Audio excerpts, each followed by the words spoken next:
I really enjoy the evening sky, watching as night gently arrives, seeing the stars fill the sky and the clouds drift by. It brings such a peaceful feeling. So I plan to capture that vibe in the resin project and luckily found an effective way to achieve it without breaking the bank. All you need is some cotton, which you can find almost anywhere. Today, I'm going to share this skill with you all, and I hope you enjoy it. Alright, let's get started. Here are the supplies we need today. First, it's an epoxy resin kit with pump, which makes it easier to handle. No need to worry about it being too heavy to hold. For colors, I choose sapphire blue and sky blue resin dye. The colors are really close to the real sky. And for the clouds, I use ocean white pigment to enhance the effect. The cloud part is made from medical cotton. Pretty cool, right? Are you excited to see how it turns out? I chose the cuboid mold. It's perfect for making home decoration ornaments. Here are the wooden slats for the cuboid mold to help keep them in place. One of my favorite pigment is the holographic glitter. I'm excited to use it to make the stars twinkling effect. Here is a small model airplane. It's tiny and adorable. I got it from the local store and plan to create a scene with the airplane flying through the clouds. And finally, some usual mixing and measuring tools. Here we go. Firstly, take out our 3-gallon epoxy resin kit and set up the pump. Using this pump is going to make handling the resin way easier. Honestly, trying to lift and pour 1.5 gallons resin is pretty tough, so the pump is very helpful for big volume resin kit. Using a pump, you can squeeze out the exact amount of resin you need. Then we'll use our electric mixer to well mix resin. It's going to be convenient and fast. I've got 8 O's epoxy resin here, but I only used 4 O's to mix with the white pigment. The leftover resin can be saved for another project. Once everything's mixed up nicely, just add a drop of ocean white pigment into it. We only need a tiny bit, like the size of a peanut grain. We're going to use it to set the base color of the project. After mixing with the stirring stick, you can simply spray it with alcohol and wipe it clean with a paper towel in time. I've also added double-sided tape to the wooden slats, which helps secure the mold. I've had many people ask about issues they've encountered with this mold, like the mold moving during the process, resulting in irregular final shapes. I'm hoping the tip will help you avoid that. Make sure to stick each side securely. Assembling the wood frame is simple. Just align the wooden frame with the groove and then assemble it.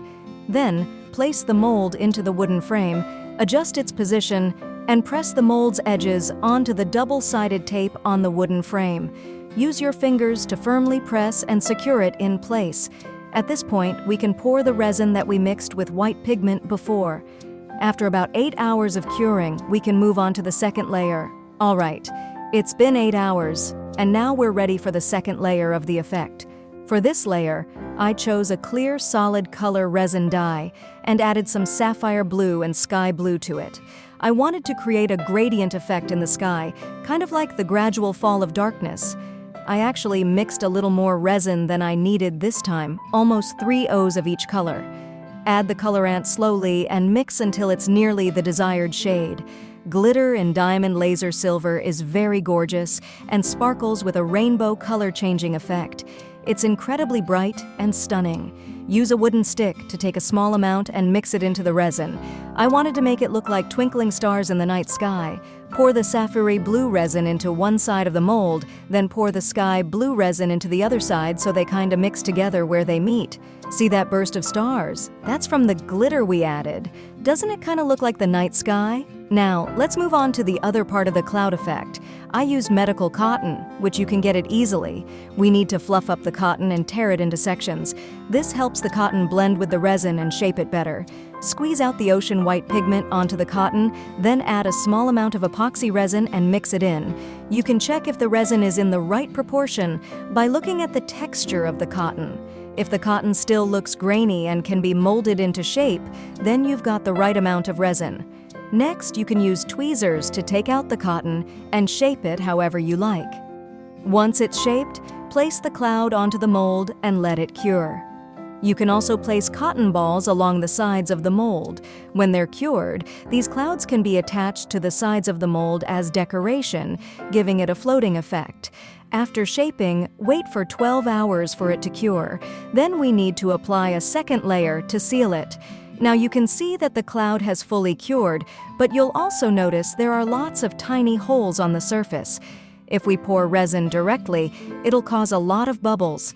So what we gotta do is to seal a layer on the surface of the cloud. Soak the clouds in epoxy resin and give them a gentle shake. Then, place the resin-coated cloud into the mold. Scrape off any excess resin on the surface, and waiting for curing. If you notice any air bubbles during the curing process, you can use sharp tweezers to poke them. After about 10 minutes of resting, transfer the clouds to a clean mold to finish drying. 24 hours later, all the clouds were fully cured, and you will see that they have a three-dimensional shape. Arrange the clouds as you like, then apply UV resin on the back edge of the cloud, place the cloud on it, and use a UV flashlight to dry it. Once it's set, pour on the first layer of clear epoxy resin. I used about 4 O's of epoxy resin because I want to allow enough time for the first layer of epoxy resin to cure on the surface decoration clouds. If the first layer ends up too thick, it might mess things up. We have to wait for this first layer to cure before decorating the surface of the cloud. After 10 hours, the resin is cured, and we use UV resin to fix the clouds again. Then, we can also fix our airplane's shape with UV resin. Now, for the jet cloud effect on the tail of the airplane, mix the ocean white pigment into the UV resin thoroughly. Use dental floss to draw a long, trailing cloud effect and wipe off any excess with paper towels. Use UV flashlight to cure the texture. It's recommended to scrape out the texture while shine the light, as it will make the trailing cloud effect look more realistic. It's time to pour the second layer of clear epoxy resin with 8OZ again. Remember to keep the proportion of resin consistent each time. After waiting for 8 hours for it to cure, we'll pour on the third layer of clear epoxy resin, also using 8OZ and maintaining the same proportion of resin so that you won't see a clear line where the layers meet. Waited 8 hours to cure again, poured on a fourth coat of clear epoxy resin, and the final coat has been applied. It will be ready tomorrow. After letting it set for 12 hours, it's completely cured, and we can finally take it out of the mold. I'm so excited.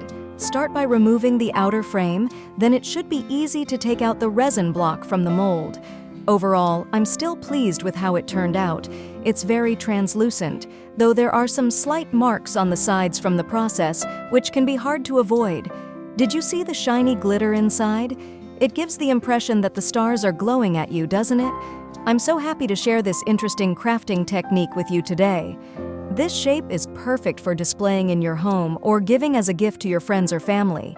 You can even place it on a glowing base to turn it into a light. When I look at it, I get the feeling of looking up at the sky and being free and relaxed. I hope you enjoy this work and wish you luck and happiness every day. If you like this video, please subscribe, like, and comment. Thank you.